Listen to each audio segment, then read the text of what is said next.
Okay, we are going to get started. I'm sure people may trickle in, but it's time to get going. Okay, so we are here to talk about schools and solutions in the educational world with the topic of wasted food, reducing that, redistributing that, and recycling it. My name is Jonathan Bloom. I am a food waste thought leader, journalist, consultant, etc.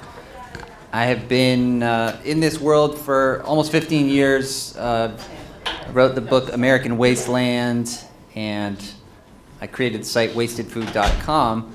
But, thank you.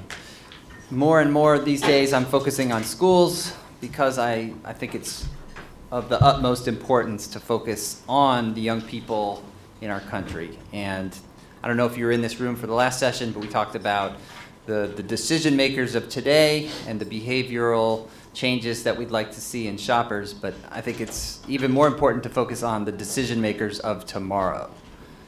And unfortunately, in our country, we are doing a great job at teaching our kids that wasting food is okay.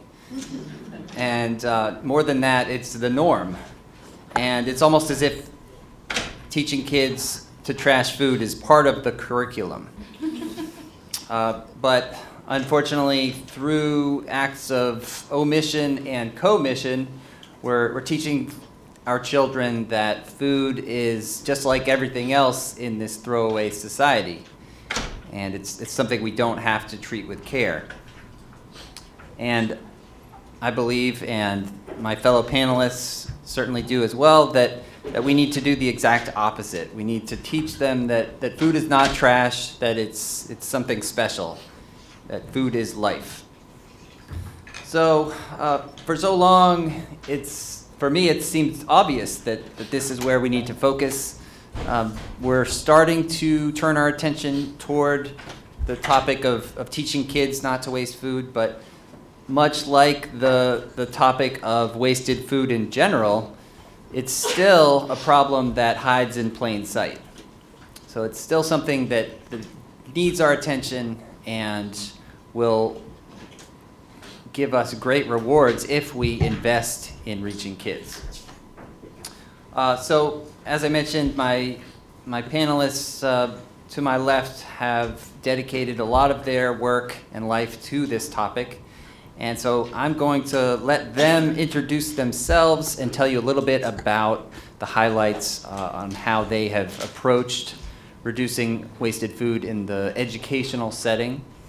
And to be a bit different from the other panels, I've asked the panelists here to not just give a set speech, but to just talk for about 3 to 5 minutes about what they've been up to, and then we'll have more of a dialogue and hopefully allow more time for questions so that we can really get into the nitty-gritty on school food waste reduction.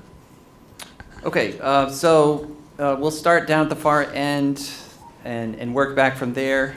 So Nancy, would you like to kick things off? Sure, thank you, Jonathan.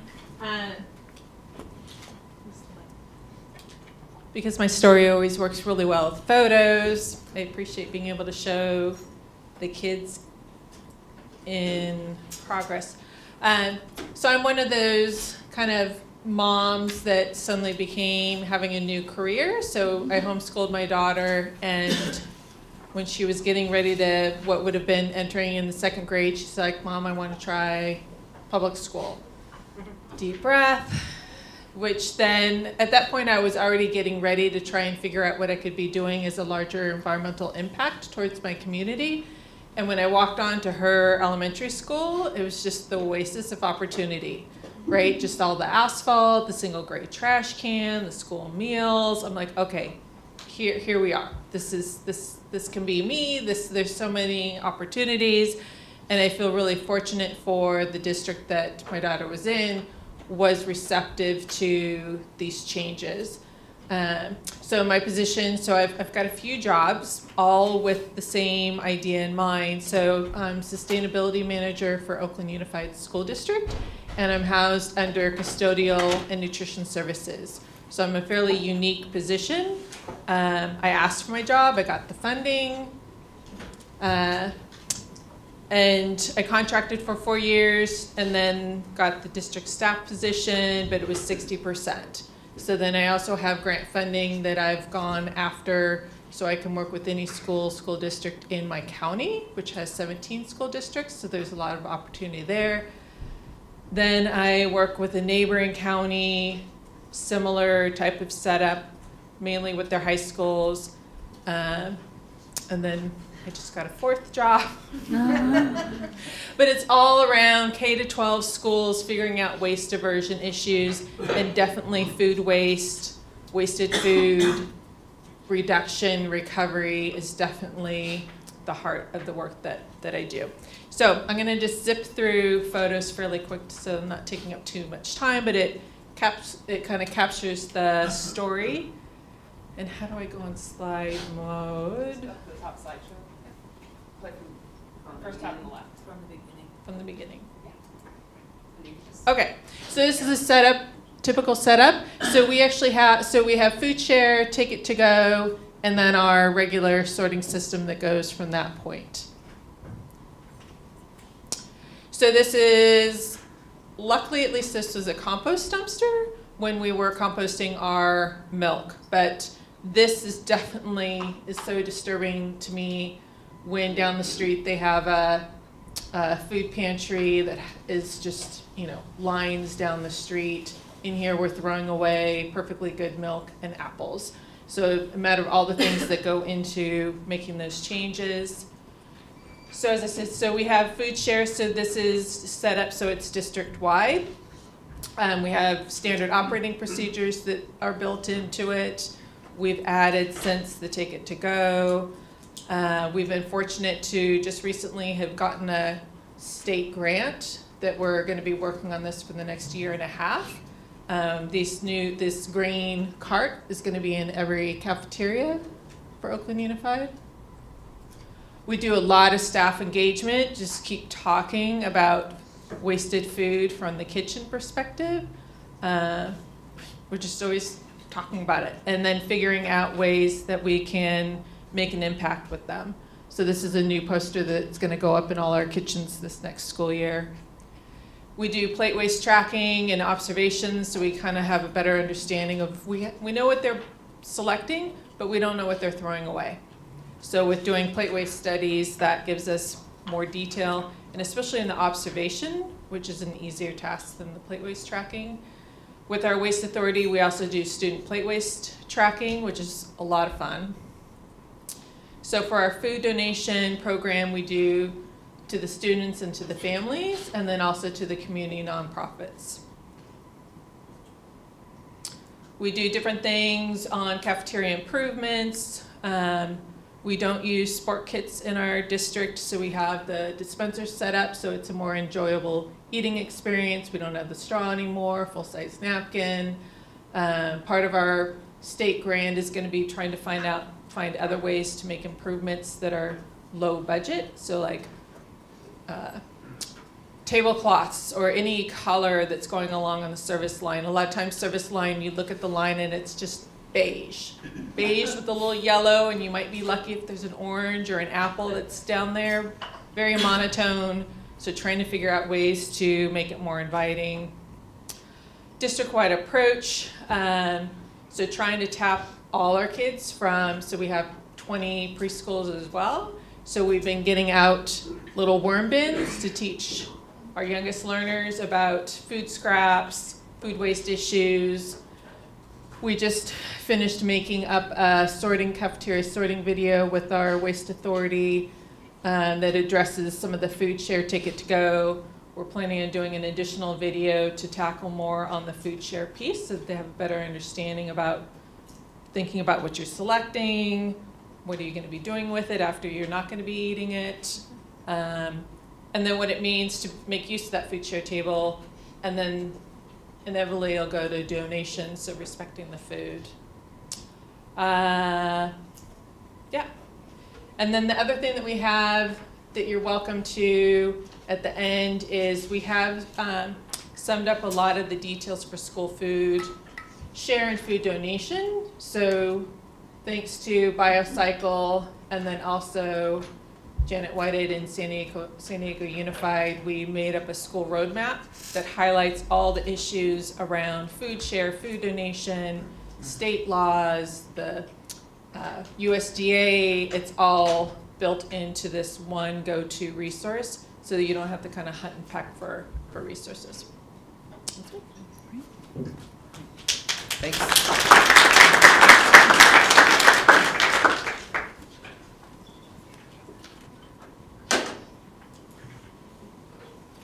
Hi everyone, I'm Regina, Northouse. I'm with Food Recovery Network, and I don't have any slides, so you're stuck with me. I'm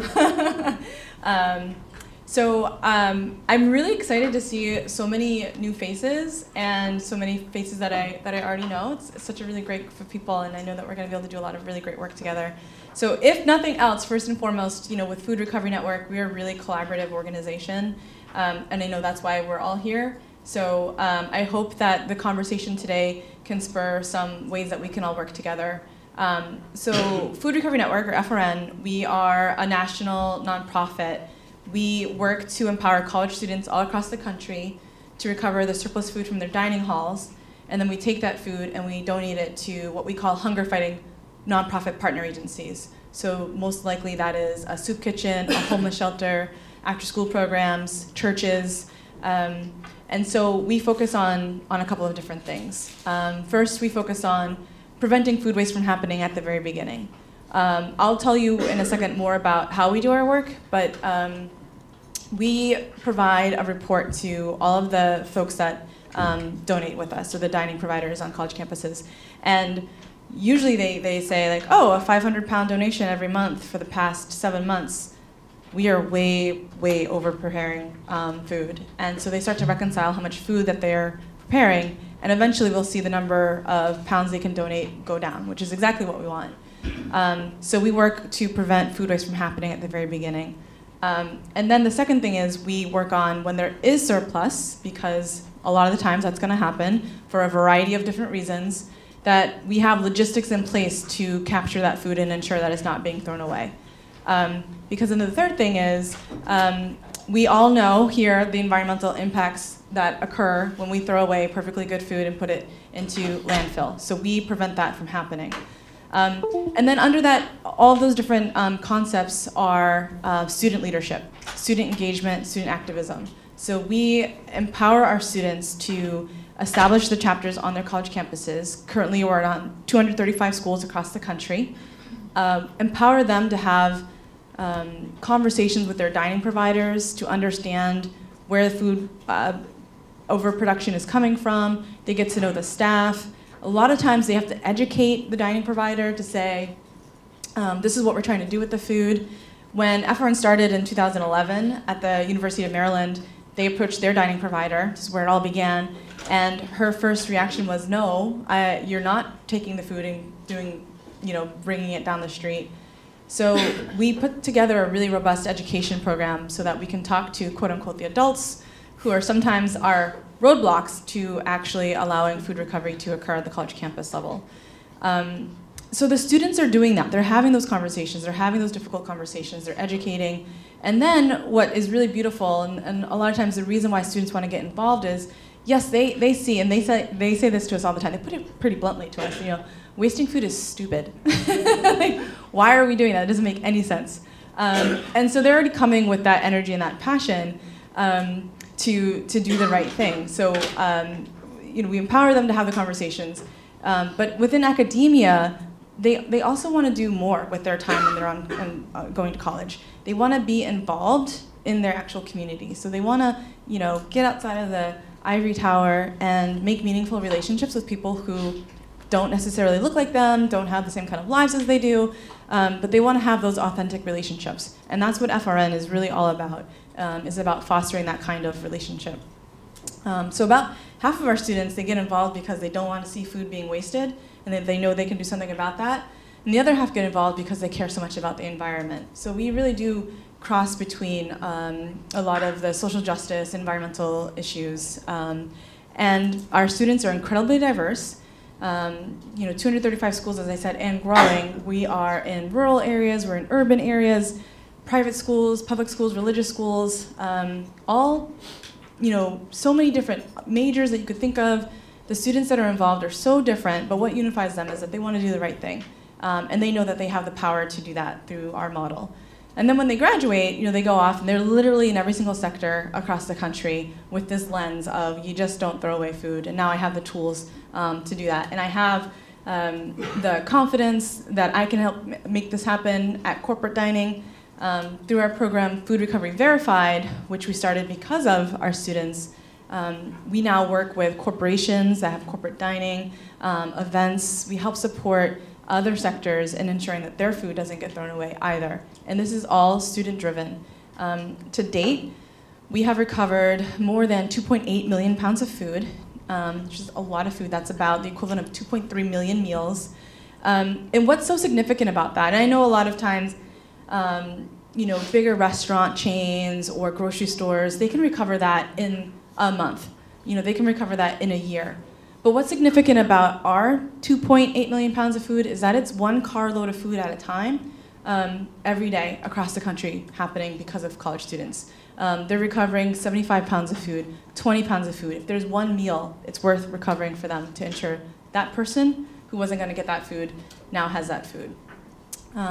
So we are just incredibly, ecstatic about the thousands and thousands and thousands of college students across the country who joined in this movement.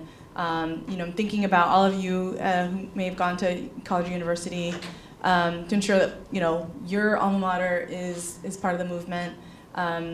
If you have corporate dining or events that you are also helping to support, do the right thing, because we're a national nonprofit with a local solution. So how we do our recoveries in Dallas, Texas is different than how we do it in San Diego.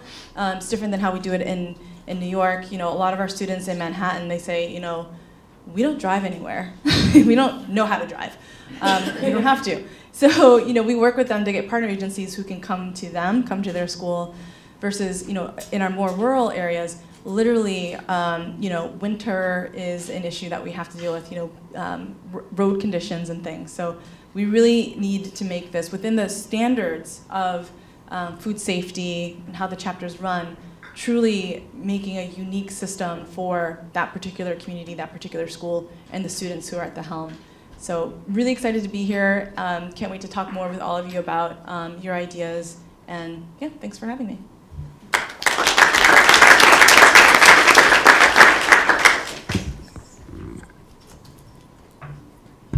So my name is Crista Martin.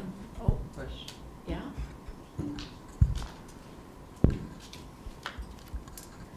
You use this one. All right. So I'm Crista Martin. I work here at Harvard University, and I'm going to stay put so that I can be next to my partner in crime here. Because we do essentially what Regina described, but we have a more homegrown version of it here. In, I think, 2014, Sasha happened to be on campus, and she looked at the great big dining hall that towered over her and said, "You must have some leftover food." And Sasha works for Food for Free. I work for dining services here on campus, and we serve about 25,000 meals a day. Roughly half of those are in our undergraduate dining halls.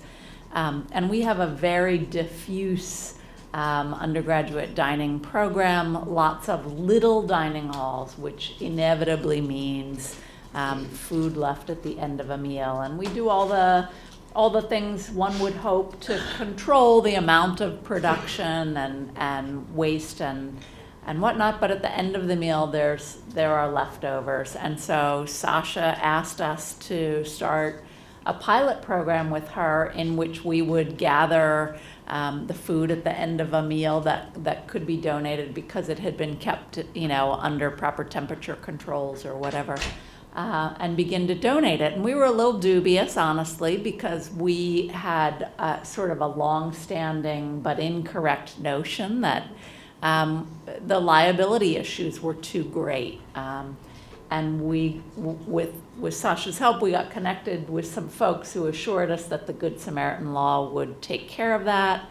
We worked through all the logistics at the university to make sure that everybody was good with that. And in our first year, after a little pilot, we donated 50,000 pounds of food to Food for Free. The good news, and I'll say this is good news, and I bet you would say it's good news too, we donate about half as much today because we learned what was happening and were able to insert some controls. And I'd venture to guess you say that's just as good news as, right? But we've continued to evolve the partnership over time, so we do collect food in bulk, but in the last year we also introduced a family meals program, and why don't I ask you to cover that? Yeah. I will. You all good? Go. All right, you come back. Yeah. I do want to, so I'm Sasha Purpura, and I'm the executive director of Food for Free. We're based in Cambridge, Massachusetts, if you're familiar with it. So I want to quickly give context for our organization before talking about the specific topic. We are one of the nation's first food rescue organizations. We started in 1981, and for the first 30 plus years, our primary food rescue was supermarkets, farmers markets, food that people cook. They take home and cook bunches of kale and whatever else that might be. There are several other things we do that I won't get into in this context, but as Crista mentioned, in 2014, we discovered that it was possible to rescue prepared food. We had thought, we weren't concerned about the liability, we just weren't sure if there were food-safe ways to do that. And so we approached Harvard because we had been working with Crista as they managed the farmers market, and we had been picking up there, and I know they had interest in doing more with us. So when we first started this pilot, the way that this worked, and the way that it still does work in large part, Harvard at the end of each meal takes the trays of food, and all of the rice gets poured into a food-safe bag, laid on a metal tray, and rolled into the freezer, and all of the cooked carrots and the chicken wings or whatever the food might be all goes into these big bulk bags and frozen. And that's to bring it down to temperature quickly, which keeps it food safe. And then the next morning or whenever our trucks come by, and we collect that food. So in 2014, we started collecting about 2,500 pounds a week in the beginning. And we, on the one hand, were so excited because all of a sudden we have this resource to address people who had prior been left out of the chain. If you cannot cook for yourself, if you don't have a kitchen, never mind the time, if you're working multiple jobs, it's really difficult to grab food at a food pantry and come home and cook a meal. And we thought, look at this resource. And if Harvard has this much, imagine how much else is out there. And so we started bringing it places. And if you walk in with a big plastic bag of frozen mashed potatoes, people just look at you like you're crazy. It's hard for them to deal with it. And it's not always presented with dignity in that form. Now, there were definitely soup kitchens that were able to take it and grateful for it, but a lot of soup kitchens wanted to do, part of their mission was community building and they wanted to cook from scratch. Or it was a huge Pine Street Inn in Boston and they wanted to make sure everybody had the same food. So we were really challenged in the beginning to move that food, but we did not want to give up on the opportunity of reaching folks who couldn't cook for themselves. So essentially, over the following year, we came up with what we're calling family meals. And Fiona, the one running our program, is sitting back there and has done a lot of work on this. We take that food with volunteers into a borrowed kitchen, and we have chisels and we have hammers, literally, and we break that up while it's frozen. And this is important. Once the food is frozen, if you unfreeze it, it has a limited shelf life. If you unfreeze it and refreeze it, it's really poor quality. And there's a lot of food safety issues if you unfreeze that food. So we actually keep it frozen and break it up and then replate it into these TV-style dinners. I guess not everybody would be familiar with those, but trays with a couple different sections. So we have a protein and a vegetable and a starch, and then we seal it and we label it, and it goes right back in the freezer. And all of a sudden we had this resource that we could bring to homeless families that were housed in motels that only had a microwave. More recently, we've really started targeting these, which I think is wonderful, at community and state colleges where there is a significant issue with hunger, and you have a lot of adult learners who are working 1 or 2 jobs during the day, showing up for night classes. They have not eaten, they have children at home, and they are supposed to go into class and learn. And at Bunker Hill, they can grab one of these meals and they can heat it up at the microwave at school, and they can eat their meal before or while they're learning. And if they need to, they can take meals home to their family. So this was fantastic and exciting, but Harvard, and I have to say, since we started that partnership, Harvard has been a model in this industry. They have gotten Tufts on board, and MIT, they helped drive a whole program in Wellesley or represent to a whole group in Wellesley that includes Olin and Babson and Wellesley Public Schools. So they have driven other schools to start donating food, so we're collecting a lot more than just Harvard. But we would sit down every few months and talk about how the program's going, and one of our challenges was we couldn't utilize you can't actually break up the mashed potatoes short of a saw of some sort, and we're not willing to go that far. So there was some food we couldn't utilize, and this is where Harvard really got brilliant on how to engage the students. So I'd like to let Crista just finish that up before we move on. Sure. So we figured out that the real challenge was the freezing part. So what would happen if we actually took the food and plated it before it was frozen, which meant, as it was coming off the line in the dining hall, what we ended up doing was we hired a student who we call a food recovery fellow. His name is Matoy, and he's a wonderful ambassador for this program. And he recruits Harvard students to volunteer twice a week. And it's, he has some students who come back week after week, but he also has some, the football team will drop in and do a night, or the basketball team, or so on. And the students will come in and help him plate up the leftovers from that meal twice a week. They don all the gloves, they think about what components go together, they plate it, seal it, label it, and freeze it before. And part of what we do is really talk to them about the importance of a meal with dignity, about what it means to help people access good, healthy food, because the food that we're preparing is inevitably healthier than what they could buy out of a box. And what it means for that food to be beautiful and to have great flavor and to be well balanced, and that it's parts that go together. And I'll be the first to tell you that they're occasionally challenged by that notion. They don't always know what goes well together, but they're trying. Tofu and mashed potatoes do not. No, they don't. But it really engages them in the conversation about what we can do in our communities to be helpful, what is our responsibility to do with the resources that we have, and at a place like this, that's a really important conversation to be alert to how fortunate we are and how important it is to do the right thing. But then they're really engaged in that conversation at a higher level with their peers, and they're feeling good about what their institution is doing. So we're having a great time with this program. There is a video, it's on our website, I think, our homepage, dining.harvard.edu.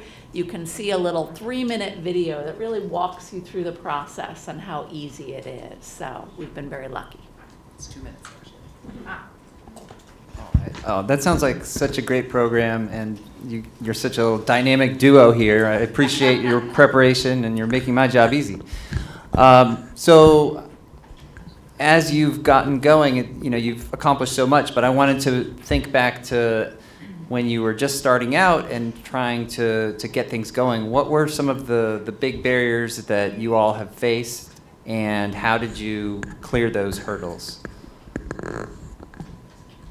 It's for everyone. Yeah. So I'll just, I'll actually start, and not necessarily directly in relationship with Crista, because we try to collect a lot more food, and we haven't had any challenges with Harvard. They've just been incredibly supportive, and any issue we run into, we try to overcome together. But certainly as we go to other schools, we do corporations as well. I won't spend time on it because I hear it in every session here. People are concerned about liability, and we overcome that through education. But what I found is if you don't have somebody that cares, Crista from day one was so excited to bring us in sit us down at the table and say, how can Harvard get involved in this? We care. at the beginning, when we started this prepared food rescue, we would spend a lot of energy trying to bring new organizations on. And what we've learned is, unless there's somebody from the beginning that says, I want to do this, it's not worth our energy. It's just not. We're going to spend a lot of time. Maybe we get them going. It's never going to be that effective. It's probably going to dwindle off.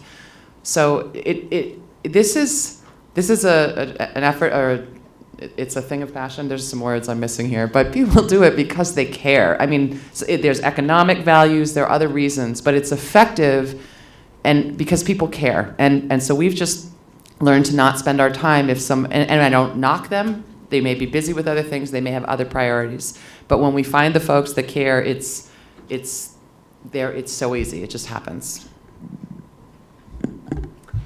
And I would say the biggest challenge for us, honestly, was that there wasn't a roadmap before. So we made it up while we worked through it. And, we were thoughtful about doing a pilot first before we rolled it out broad scale, but we made it up. And that was okay, and we had to work through some bumps. But what we were really sort of mindful of was that nobody else should have to make it up after us. We should be able to write that down and share how we'd done it and be a voice to help with that along the line. So. And they have been. Yours works. Yeah, same. This thing on. For us, same issues, and definitely working with people who care and want to do this work they can go so far. And for Food Recovery Network, before we were incorporated in 2011, our students were doing this at University of Maryland. They were doing it at Brown University, Paloma out in California, Berkeley, and it was very grassroots. And so because the students who founded FRN, they were really trying to make a big splash to show this is a movement that this generation of students really cares about. And so they really focused on quantity, getting onto college chapters. And that was the model for a very long time. Just get up as many chapters as possible. And then I came onto the scene about 3 years ago, and we made the shift, a couple different shifts. One shift from quantity to quality, meaning, are the chapters functional? Are they reporting back to us? The funny thing about college students is they have this way of, graduating. So we're constantly rebuilding our volunteer base, and so putting in systems to ensure that if a chapter is up and running, that they didn't disappear after a little while. So that was actually a really big challenge for us. And then the other thing was just actually how Food Recovery Network was positioned in this ever-changing conversation and work that's being done around food loss, food waste, food recovery. More and more people are now interested in this, which is amazing, even in the short amount of time that I've been doing this work. And so how are we staying, relevant to the conversation? Moving us from, where students who care about this, we're grassroots, and we're still grassroots, but moving from, we actually now have proven our model. And we have valuable data to contribute to the conversation. And so how we are seen among our peers is actually another shift that we have been working really hard to make, and it's been going really well. I mean, because a lot of times data at the university level around food waste just isn't to be had. And so we not only have these wonderful stories, but actual data around how much food waste there is. And we've only touched the surface, 235 campuses across 5,400 higher education institutions, or, whatever the number is. We have a lot of work to do. And then you can't stress enough that education component around liability. I think I don't remember who said it earlier today. It might have been Dana or might have been Emily, but the thing is, even with us, with college students, they're coming and they're going for a variety of reasons. But every year we have a whole new crop of people that we're educating around, food recovery and what that means. And so sometimes we have staff members who leave that were totally, into the work, and then new people come and say, nope, you can't do that. So we're just always ensuring that the statistics are out there, the education is out there, and so I tell our students, you're always doing this work. You have a lot of experience, so it's important for us to keep an open heart, an open mind, open arms to people who have no clue with what you're trying to do. I'd say probably my biggest challenge is institutionalizing elements of our program, kind of like the students promoting out, same with K through 12. Kids keep promoting, teachers move on. Sometimes we'll have that passionate green teacher, staff between custodial and nutrition services. There's almost 600, and for them to get promoted, they always have to switch to another school. So it's always these deep breaths. So my goal is where it's coming from the department and it's built into the job, into the details. So food share is a really good example of that, to where when I started setting up the sorting bins in the cafeteria for them to separate out compost, recycling, their tray stack, I always added in a food share table. Needed the signage, updating the signage for our system. Well, let's make food share signage. And I didn't even ask. I just figured, well, this is already kind of what we're doing, and I'm assuming that this is legit and it's fine, and just kind of rolled with it. Like, not really until somebody told me, no, you can't do that, and then just keep being that squeaky wheel. I'm a really good squeaky wheel to where, okay, when can we just have this so that it's district wide? So our sorting stations, where it's got the recycling, compost, those we don't have district wide in all our cafeterias because that's a whole big hurdle that we've got to figure out. But we do have food share district wide. So that at some point, the director for food services says, okay, we're ready for that piece. That our department can own. And then I just had to get the SOP and the signage and the bins, all that set up so that it just rolled out in all the cafeterias regardless of anything else that they may have, and that it was owned from the food service department. And I think it's also getting the staff on board as well. So I know at the beginning when we would talk about food share and that they're required to have to reserve some of the items, so the kitchen staff would be complaining, well, what? Those are germy kids, you want me to bring those apples or oranges back into the kitchen and wash them? Like, they just would shudder. And I just kept using the analogy, well, when you go and get produce at the grocery store, think of how many times those have been touched. You don't know where any of that produce is, and you're buying it, right? Same thing, and talking it through with them and just keep reminding them on these, and then also explaining, well, do you have an understanding why? A lot of just wouldn't quite see it, so explaining the why. And then it was very nice, like full circle. We had an issue with our health department on edible peel fruit being out on the food share for a kid to take that hadn't been washed before they were going to take it. And so we had to figure things out, and I had to let them know because we had gotten cited incorrectly at a couple sites, and I had to just warn them in case if a health department inspector comes, and they're like, what? Don't they know how important this is for us to save this food and to get it to our kids? And I'm like, oh, you guys have come so far. Like that messaging, like just giving them the explanation of why it's so important and how they can be involved. Yeah, and then now we're having to count all the food that we're going to be reserving. And a couple of staff started complaining, and another one who's usually the naysayer, she's like, oh, I've got this. I know how I can count this to make it still work out so that we can then use her as best practices. So it's just kind of keeping at it with those challenges that are out there. Oh, that's awesome. Is this working? Yeah. Imagine that. I'd like to apologize. You're talking about touching the different things. I think I touched a few peaches out there, trying to find one that was right. But hey, that's life. Nancy, you work with such a range of ages, K to 12. Have you found that there's one age group that really grasps the issues of reducing waste or redistributing more than others?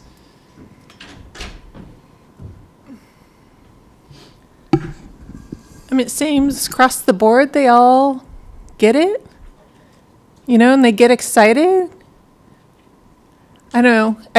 I think the common perception would be kind of middle schoolers, high schoolers, but I didn't use this photo in these slides, but I have a photo of a food share where it's a middle school, and this, like, the hub in the cafeteria is that food share bin. There's like 6 kids, a couple bringing things in, and then some were digging out. I think they all get it. Okay. And are they, Regina mentioned a split between people who are driven by the environmental parts and the ethical. Is there one thread that stands out for your students, or do they sort of gravitate to both, or maybe even the dollars saved? That's probably more the staff. Yeah. Staff don't care about the dollars saved because it's not their money. With the staff, I just highlight with them, okay, this is your work, this is your time that you're spending, and then for the kids just to be tossing it. So let's better understand, and if you could take a moment so we can better understand these kind of things.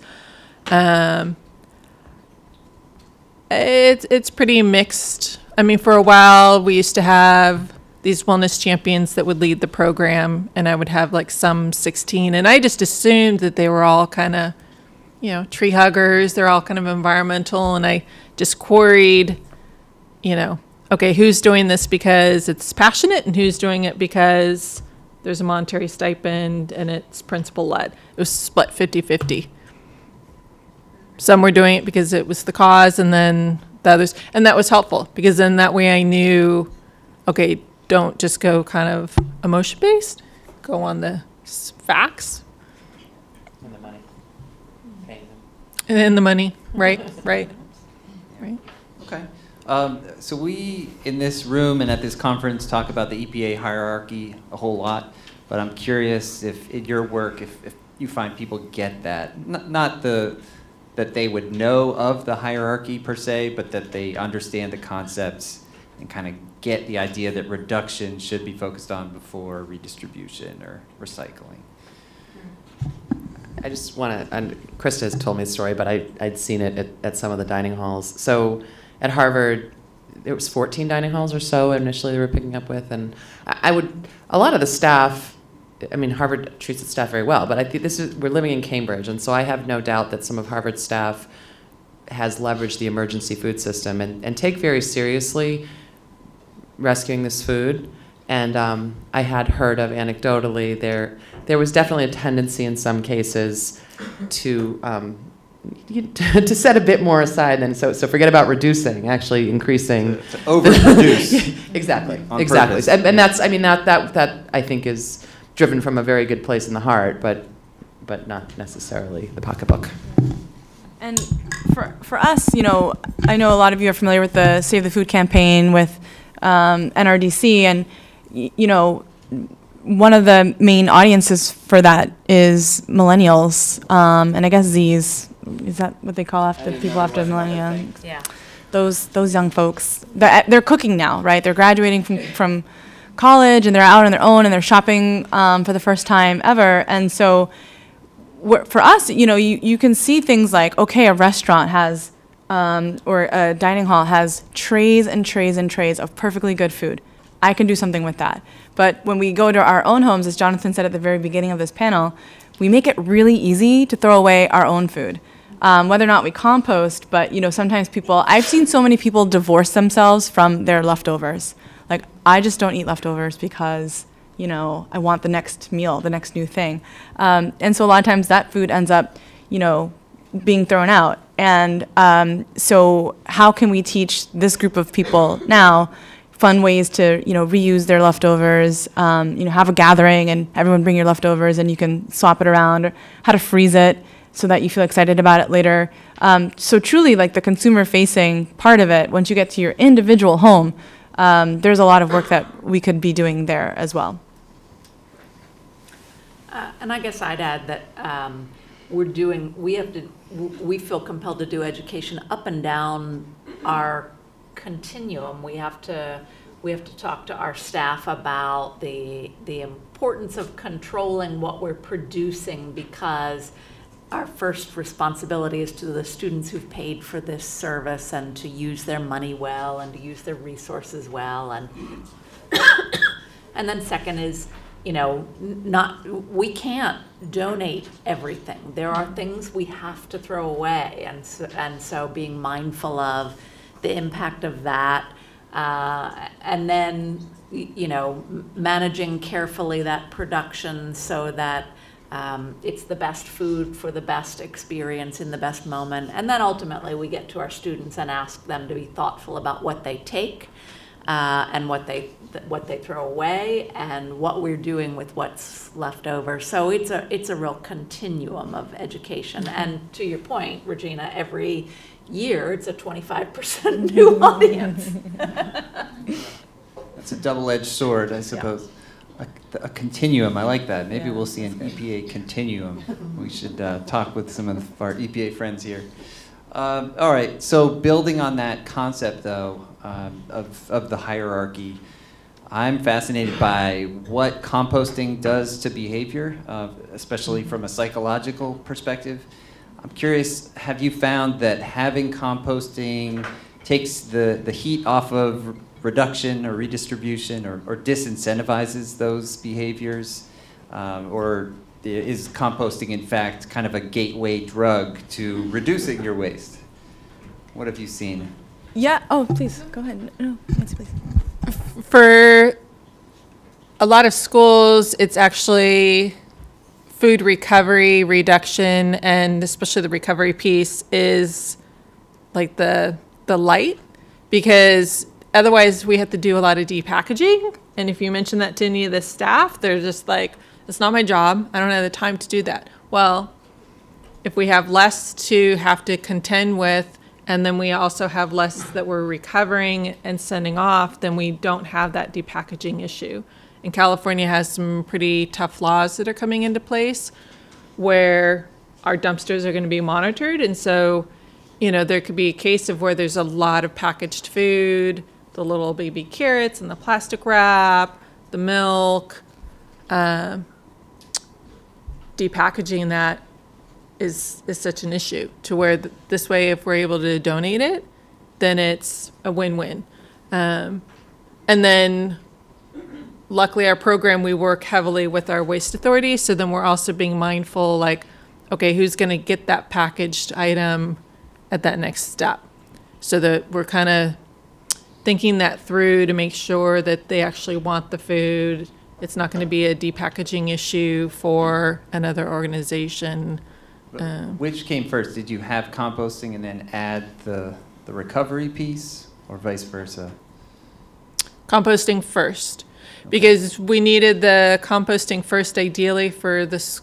Typically, we pick sites for the food donation that already have a sorting program, so things are already getting delineated out. Okay, so it sounds like it's working pretty well. Yeah. Yeah, we've seen, and I don't have, I wish I had stats on how many of our chapters that have our recovery program also compost.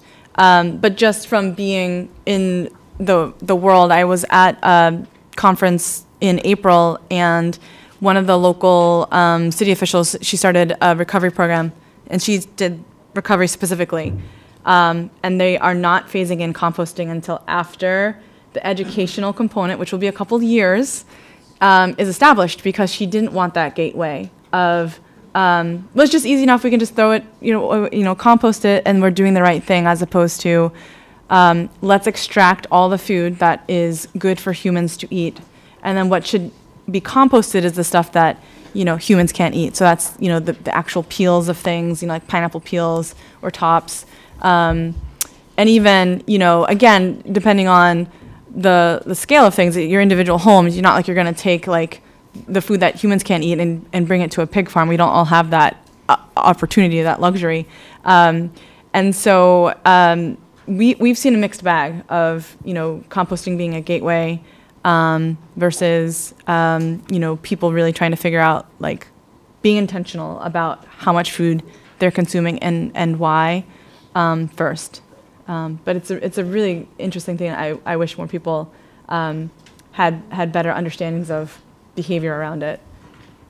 Yeah, if there are any grad students at this conference, Yeah. that would make a fascinating I wonder who could. study. Did you all have any thoughts on that, or have you seen anything like that at Harvard? We've been composting for a long, long time. Before we started donating food, we did tray waste audits. We asked, we did spot checks where we would monitor how much edible food was coming back on a tray. And by edible, I mean, if we served chicken, we wouldn't weigh the bones. If a glass came back with ice in it, we didn't count the glass, but we counted every speck of rice and otherwise. And we, through a lot of education with our students, were able to bring that tray waste down to about 1.5 ounces per person per meal. And we've maintained that level for ballpark of 7 or 8 years. So the way that our kids eat, compost doesn't become a default for them. They can come and go as much as they like, take what they want. And now with the assurance that we're donating it, we're having less actually composting back of house, obviously. Less is going in the compost back of house, so. Great. Well, I wanted to leave time for questions, so why don't we do that now? I have plenty of other things other topics I can raise, but I'm sure that the audience has plenty on their minds. Yeah, why don't we start here? Hi, I'm Evelyn Kim. I work with Rethink Food in New York City. I have a really, really basic but very, very important operational question.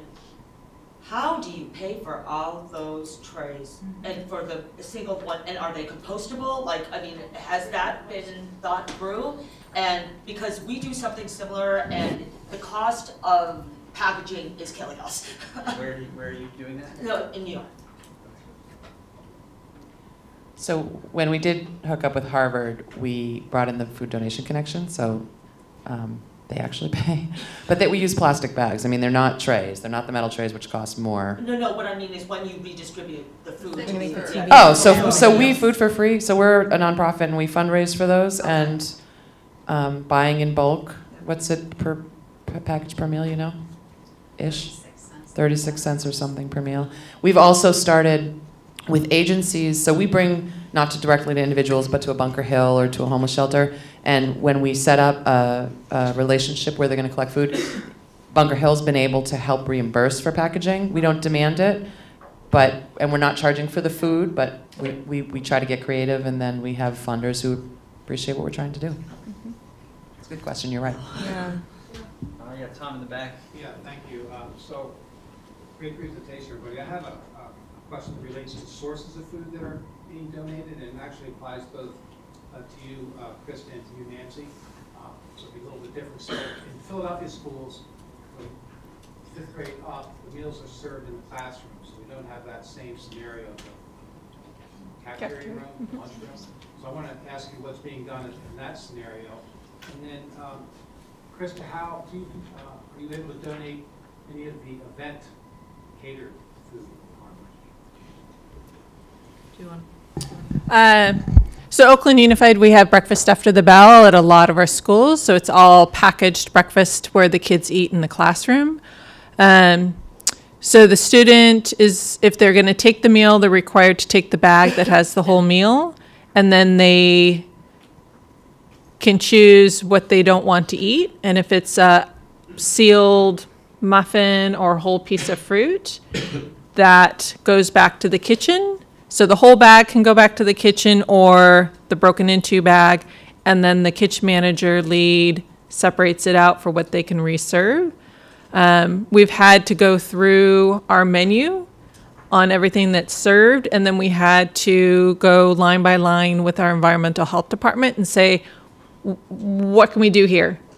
And so that's where school meal components are very different than other elements and how we operate. So they had to look at each item. So we serve meat cheese sticks in our breakfast thing.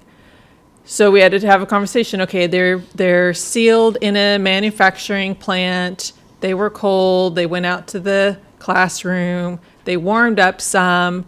So they said, okay, goes back to the kitchen. It can get put in the refrigerator in a designated bin. And then at lunchtime, they can offer those up at the food share. So we had to spec that out.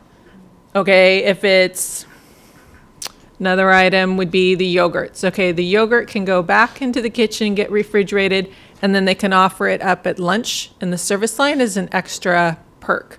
So we had to map out items to where it would be then going. And then we had to train our staff so that they're aware of those elements. Some items we had to just give up. So like milk, unfortunately, it has to get tossed. We can't count on our teachers to keep the flaps down to stay in decent temperature. So there's the likelihood that it's going to get reserved too many times to where it's going to be curdled. And it happens, and that's not a good energy that goes through the department when a site finds curdled milk. But we have changed our practices. That picture of the apples and the milk, when we first piloted breakfast after the bell at one of the schools, so 24 kids per classroom, 18 classrooms. We had a 32-gallon trash can worth of milk being thrown out every day because it went out, and so it had to be thrown away. So then we've changed that to where the classroom will get maybe 10 milks. And then the manager is always playing with that number to get exactly what they think is going to be requested versus serving too much. And as for us with catering, the short answer is as long as you follow temperature controls, you're all right. So there are certainly events where we can't guarantee that a food has remained in temp, and we don't donate that, but when we can, we do. Do you remember, we just picked up for Harvard Commencement, which is a week-long event. It was unbelievable, the number of sandwich, box lunches that we collected. I don't know if you had a number, it was big. It was lots. It was lots. Whole lots. That sounds like the Super Bowl of food recovery. Yeah. Okay, in the back, and then. Over early, at the very beginning. Okay. Sorry. All right, in the dark jacket. Hi, my name is Wendy, and my question is to the few of you that work on college campus or with college students. Do you have any space in your programs for students who are experiencing food insecurities? Are they able to come to get food from your programs? Do you find that some students are signing up to participate in your program so that they can also eat?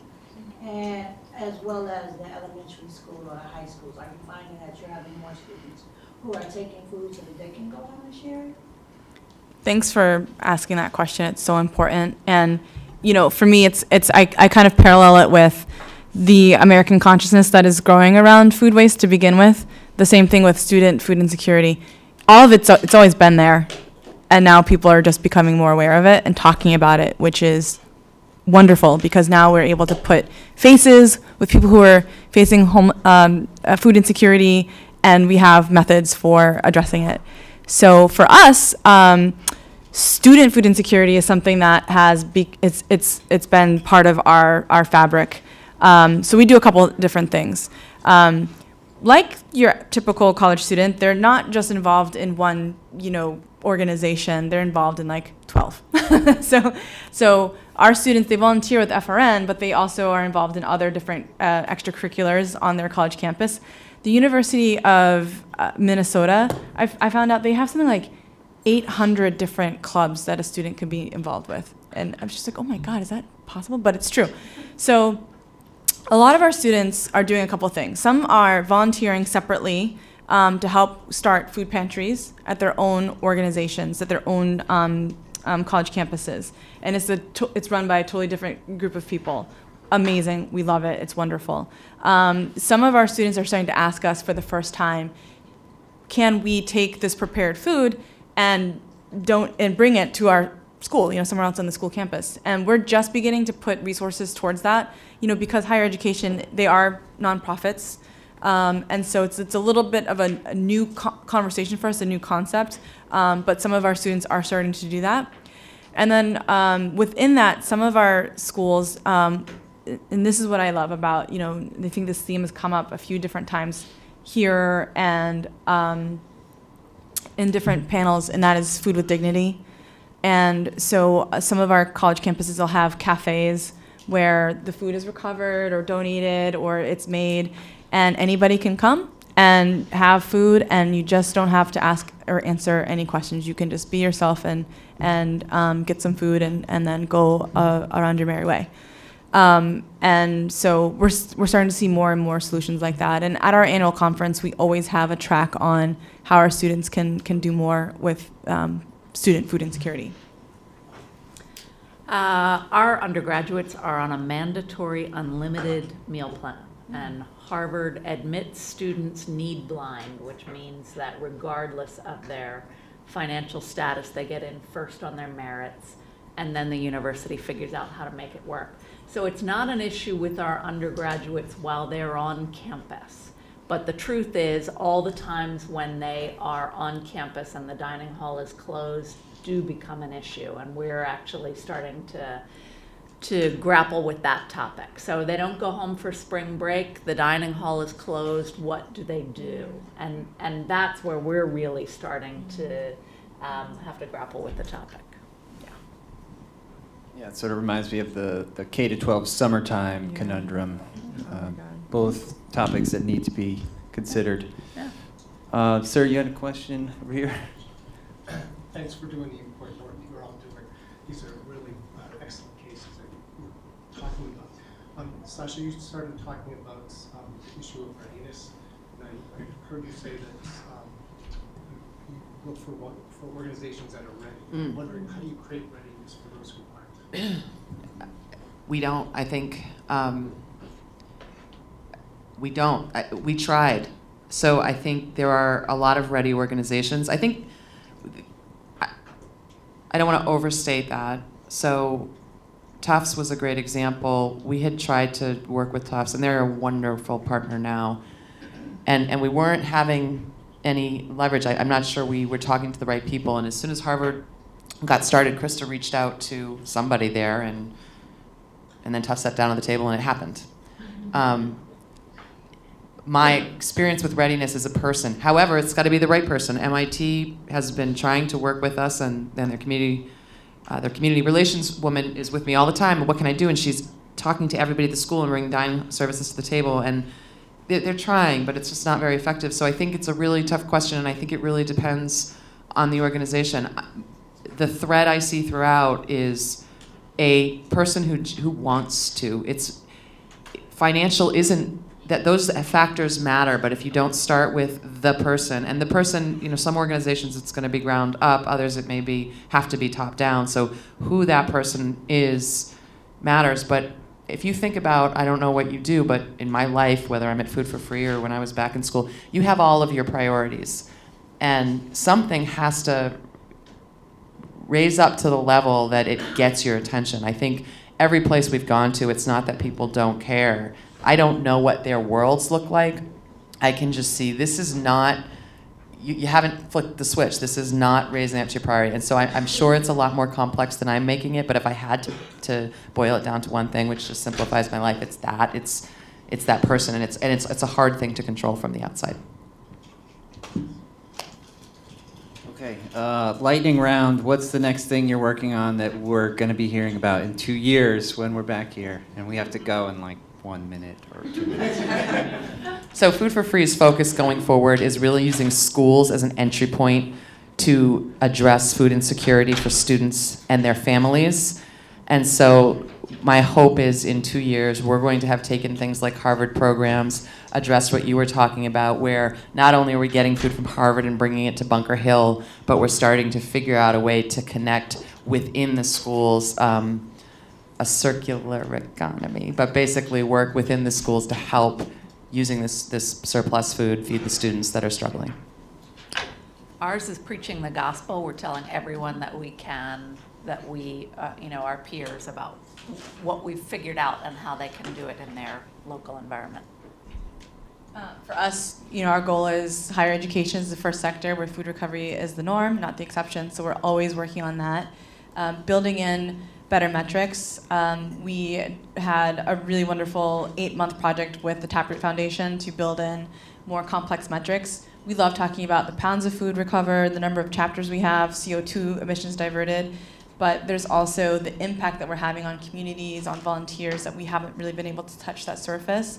And then also with our Food Recovery Verified program, we do want to get out into other sectors to help support. So I think we're going to hear a lot more about that. We are in year 3, starting July 1st, of our 3-year strategic plan. And so I'm starting to think about our next 3 years too. So I'd love to hear from all of you guys what your thoughts are. I would say in 2 years, hopefully, then it would be, we have our food donation program district-wide, all 100 sites participating in some level. That's my goal. All right.